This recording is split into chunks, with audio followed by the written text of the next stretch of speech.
All India Radio presents Morning News.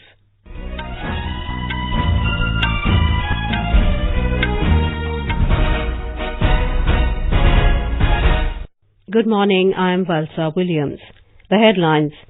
Prime Minister Narendra Modi raises concern over violence against Indian diaspora in London, with British Prime Minister Boris Johnson assures all necessary steps to ensure safety of Indian nationals. Middle schools to be reopened in Kashmir Valley today. CBI issues notice to former Finance Minister P Chidambaram to appear in INX Media case following rejection of his bail plea by Delhi High Court. Focus on trade, commerce and economic partnership as External Affairs Minister Jaishankar chairs India-Nepal Joint Commission meeting in Kathmandu today. And in hockey, Indian men's team clashes with New Zealand and women's team to take on Japan in Olympic Test title in Tokyo today. Prime Minister Narendra Modi yesterday held a telephonic conversation with his British counterpart Boris Johnson, during which he raised the issue of violence against members of the Indian diaspora celebrating Independence Day outside the Indian Mission in London. According to a statement issued by the Prime Minister's office, Mr. Modi drew Johnson's attention to the challenges posed by vested interests pursuing their motivated agenda, including by violent means. The statement said Prime Minister Johnson regretted the incident and assured that all necessary steps would be taken to ensure safety and security of the High Commission, its personnel and visitors. Violent clashes took place outside the Indian High Commission when thousands of people converged there for pre-planned protests and counter-demonstrations on the 15th of August. During the conversation, Prime Minister Modi also pointed out that terrorism had plagued all parts of the world, including India and Europe. He stressed the importance of effective steps to ward off the threats posed by radicalization, violence and intolerance. Mr. Modi congratulated Mr. Johnson on his election to the high office and expressed his readiness to work with him for strengthening the strategic partnership between India and the United Kingdom. In Jammu and Kashmir, the situation remained peaceful across the state, especially the Kashmir Valley, where restrictions were eased in some more areas. Briefing media persons in Srinagar yesterday, J&K government spokesperson Rohit Kansal said the attendance of students in primary schools across Kashmir was good. He said, encouraged by the response of students and on the request of parents, the government has decided to reopen middle schools in the areas today, while primary schools have been opened from Monday. Mr. Kansal said day restrictions have been lifted from areas falling under 136 police stations. Meanwhile, the state government has set into motion a process to work out different modalities by constituting 3 high-level committees for formal establishment of Union Territory of Jammu and Kashmir and Ladakh.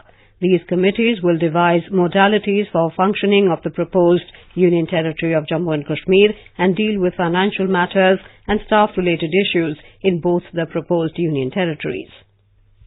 The Indian Army has rebutted Pakistan's claim of 6 Indian casualties in cross-border firing along the line of control (LOC) in Jammu and Kashmir.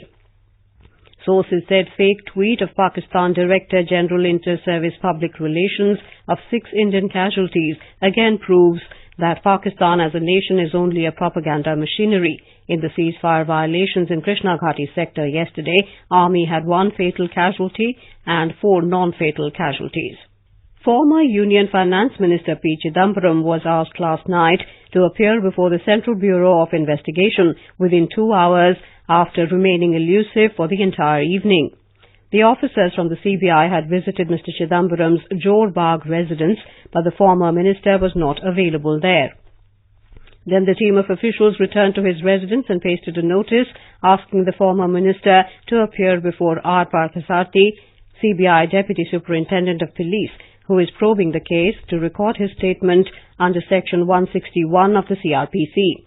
Earlier, the Delhi High Court refused to grant Chidambaram any protection from arrest by the CBI and the Enforcement Directorate in the INX Media case. The CBI had registered an FIR on the 15th of May 2017 alleging irregularities in the Foreign Investment Promotion Board clearance granted to the media group for receiving overseas funds of 305 crore rupees in 2007 during Chidambaram's tenure as the Finance Minister. In Uttar Pradesh, the first reshuffle of Yogi Adityanath's cabinet will take place at Raj Bhavan in Lucknow today. The reshuffle is likely to fill the slots that have fallen vacant in the last few months, especially after some ministers were elected to the Lok Sabha. 3 of the 47 ministers, Rita Bahuguna Joshi, Satyadev Pachauri and SP Singh Baghel, were elected to the Lok Sabha in May, while another minister, Om Prakash Rajbhar, was sacked. Bharatiya Janata Party President Amit Shah has appointed Member of Parliament Nalin Kumar Katil as the Karnataka State Unit Chief. Indian Space Research Organisation Chairman Dr. K. Sivan has said that they are targeting at launching a small satellite launch vehicle by December. This new space vehicle of ISRO is designed to inject small satellites weighing up to 500 kilograms in low Earth orbit. This is a new program to be launched by ISRO to enable commercial use of small satellites at minimum cost and manpower. Speaking exclusively to AIR in Bengaluru yesterday, the ISRO chairman also spoke about the future launches to be taken up by the organization. Development is going on. We are targeting for December launch. We have many programs, like the Cartosat mission, the RSat, BR mission, like many missions are there. This is All India Radio giving you the news. For quick news updates, follow us on Twitter at AIR News Alerts. Prime Minister Narendra Modi will hold delegation-level talks with Zambian President Edgar Chagwa Lungu in New Delhi today. President Lungu arrived in the national capital yesterday on a 3-day visit. The delegation-level talks will be preceded by a bilateral meeting between the two leaders. More from our correspondent. Prime Minister Narendra Modi and the Zambian President are expected to review the entire gamut of bilateral relations and cover issues of regional and international interest during the talks. The discussion is likely to focus on cooperation in defense, security, geology and mineral resources, energy, health, education, infrastructure, trade and investment-related issues. India primarily imports copper from Zambia, which is the second largest producer of copper in Africa. Zambia is also a beneficiary of India's duty-free tariff preference scheme. With investment of over $5 billion, mostly in the mining sector, India is one of the largest investors in Zambia. The visit is significant in the context of India's Africa outreach policy. Swati Rakheja, AIR News, Delhi. External Affairs Minister Dr. S. Jaishankar will arrive in Kathmandu today on a 2-day visit to Nepal. He will co-chair the 5th meeting of the India-Nepal Joint Commission with his Nepalese counterpart Pradeep Kumar Gyawali in the afternoon. More from our Kathmandu correspondent. The Joint Commission will discuss entire gamut of Indo-Nepal relations. The focus will be on economic partnership, trade and transit, connectivity, power, water resources and inundation. During the visit, External Affairs Minister will pay courtesy calls on President Vidya Devi Bhandari and Prime Minister KP Sharma Oli. He is also expected to meet senior leaders from various political parties. Nepal's Minister for Foreign Affairs will host a dinner in his honor. Rajkumar, AIR News, Kathmandu. The Indian Coast Guard held a high-level meeting with the Sri Lankan Coast Guard at Coast Guard headquarters in New Delhi yesterday. The Indian side was led by Director General Coast Guard K. Natarajan, while the Sri Lankan delegation was headed by Rear Admiral Samantha Vimala Tunga. The meeting took place under the provisions of the MOU signed between the two sides for the establishment of a collaborative relationship to combat transnational illegal activities at sea and develop regional cooperation. During the meeting, both sides agreed to address a spectrum of maritime issues concerning safety and security. Prime Minister Narendra Modi pitched the idea of a plastic-free India in his recent Independence Day address. A nationwide movement advocating ban on single-use plastic, just like the Swachh Bharat mission, is likely to be launched on the 2nd of October this year. Our Mumbai correspondent has filed this report. More than a year before Prime Minister Narendra Modi urged Indians to shun single-use plastic, Maharashtra has already set a precedent by enforcing a ban on plastic and thermocol items. To talk about the ill effects of plastic on environment, we spoke to the zero garbage man, Mr. Kaustubh Tamhankar, who believes in recycling each and every piece of trash generated in his house. Plastic doesn't get deteriorated and it remains in nature, in sand, in water, and ultimately it goes in our body. To start with, we have to recycle all these plastics. Then afterwards, we will have to just change your behavior of throwing the plastic in nature. The problem may get solved. Since the ban imposed in June last year, generation of plastic waste in Maharashtra has come down by about 50%. With Pratna, this is Nisha Rani for AIR News, Mumbai.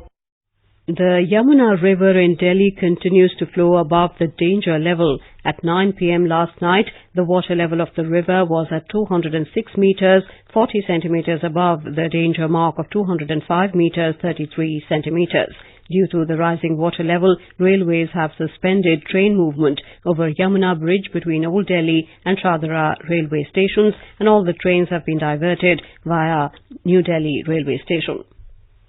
Odisha Chief Minister Naveen Patnaik has thanked Prime Minister Narendra Modi for the additional central assistance of over 3,338 crore rupees to the state for the damage caused by Cyclone Fani. In a statement, the Home Ministry said a high-level committee headed by Union Home Minister Amit Shah has approved the additional central assistance to Odisha for the damage caused by the cyclone. The funds will be disbursed from the National Disaster Response Fund. Cyclone Fani hit the state coast on the 3rd of May this year, which had severely affected the livelihood of people. U.S. Secretary of State Mike Pompeo has expressed displeasure about North Korea's series of missile tests, but said he wants to resume negotiations on denuclearization with Pyongyang.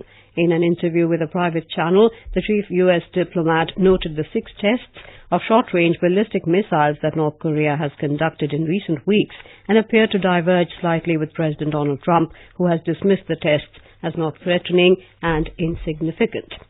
Indian men's and women's hockey teams have entered the finals of the Olympic test event in Tokyo and are slated to play the summit clashes today. The men's team trounced the hosts 6-3 yesterday. The win put India in the second spot in the points table, and they face toppers New Zealand in the summit clash today. The match is slated to begin at 8:30 a.m. Indian Standard Time. Meanwhile, after an impressive performance against Australia, the Indian women's hockey team will now face host Japan in the final later in the day. In badminton, Indian shuttler Sai Praneeth defeated South Korean Lee Dong-kyun 21-16, 21-15 in the second round match of the BWF World Championships yesterday. In the 56-minute-long encounter, 26-year-old Praneeth won the match in 2 straight sets. He will now play in the pre-quarter match today. And now for an overview of today's newspapers, it's over to Sarabjit Kaur.